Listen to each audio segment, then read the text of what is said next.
Science you can try at home. For this experiment, we're going to need something light and spherical. Like I don't know, a ping pong ball. Oh, here's one. Let's try this. Then we'll need a straw or a pipe of some kind. We don't have any straws left at our house, so I just found this bit of pipe in the garage.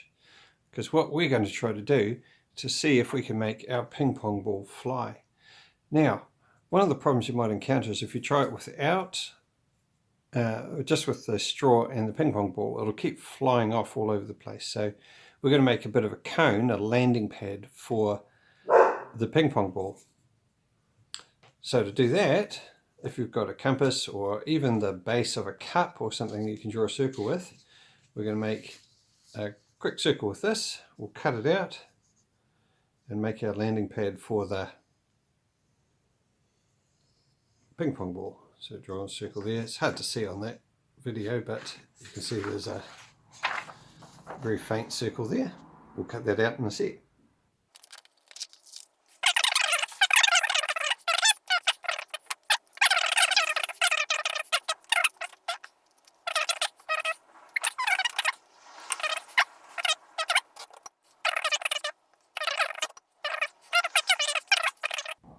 So now we have a straw or a hose, small hose with a cone attached to the end of it.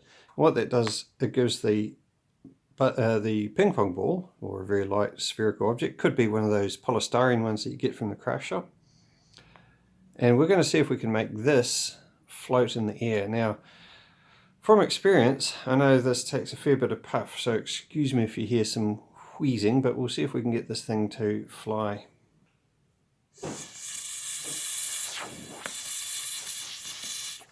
Oh, it takes a bit of puff. Try again. No, don't eat the ball. No, don't eat it. Well, we had some success. Jax didn't eat the ping pong ball, although he really wants to. Get down. So we'll have another go without the doggo.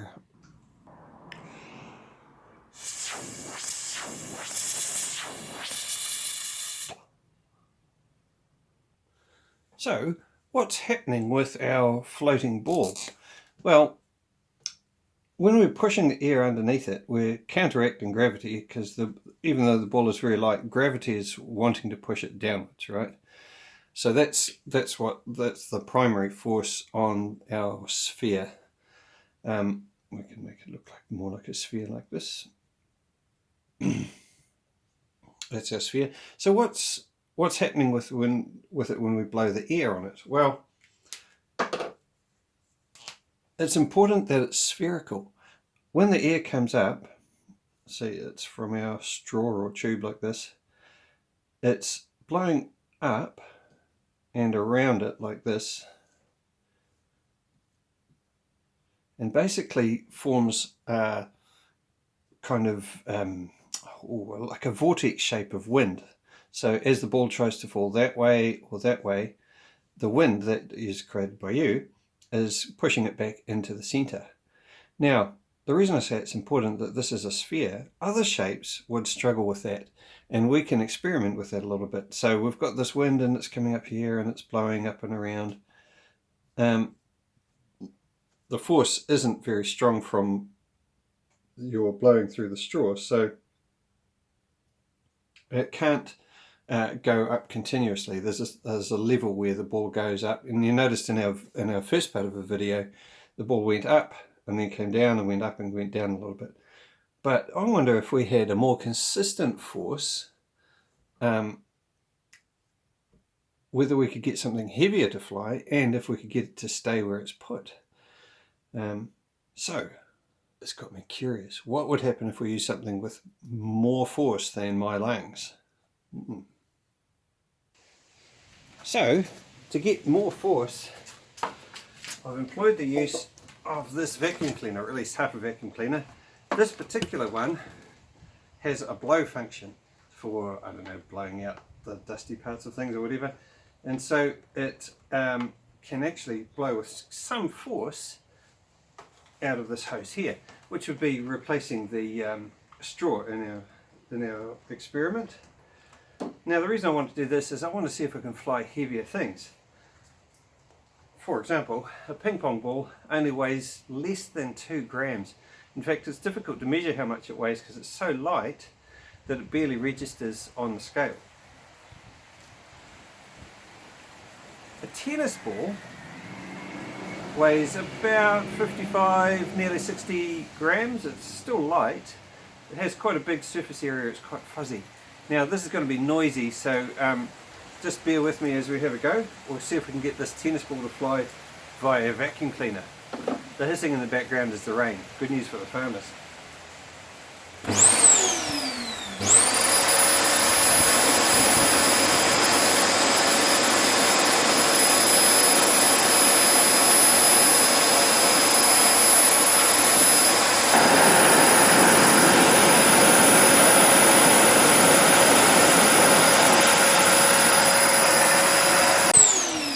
Well, that worked pretty well. How about something that weighs about the same? In fact, this is a golf ball, nice and hard. It's solid though, and it weighs a little bit less than a tennis ball. It's about 45 grams, but you'll notice it's a lot smaller in comparison. So for example, golf ball, tennis ball, a lot smaller, a little bit less weight, but a lot more dense. Let's see if the vacuum cleaner can still make it fly. A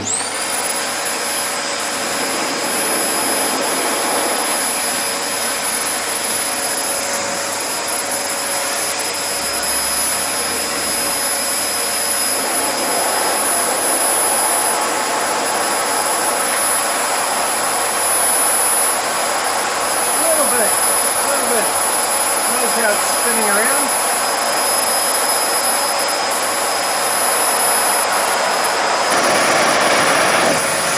Okay.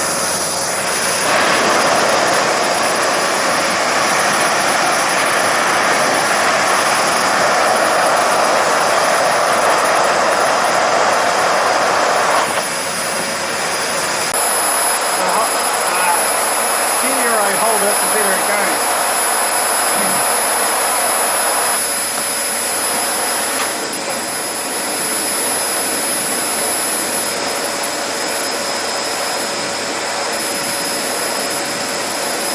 The tennis ball is heavier, it flies higher. I think it's because it's got a bigger surface area. Probably couldn't hear much of that. What about different shapes? Let's see if we can find something. Well, I've got a range of different shapes here.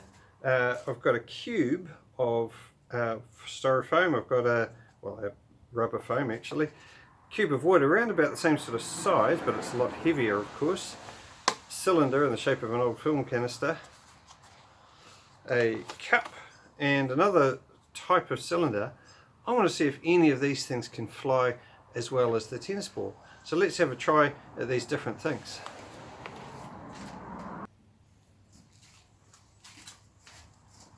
Excuse the noise.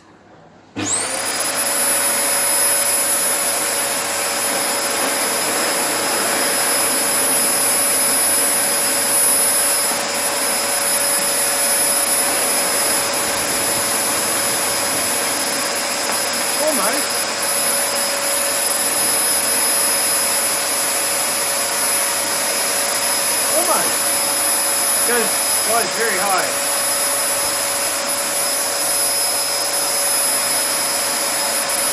Now it's flying out the door. Try a cup.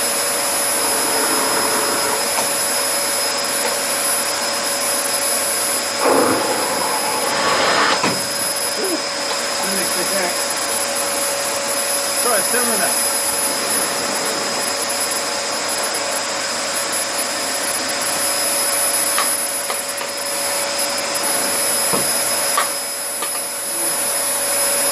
Try a different cylinder.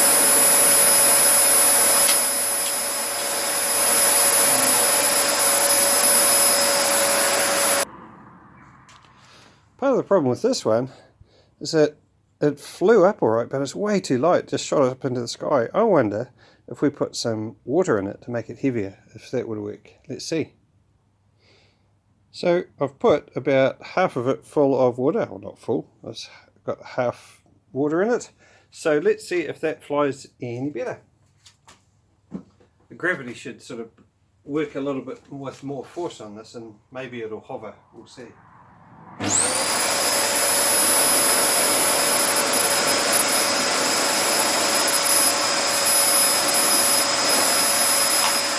Almost!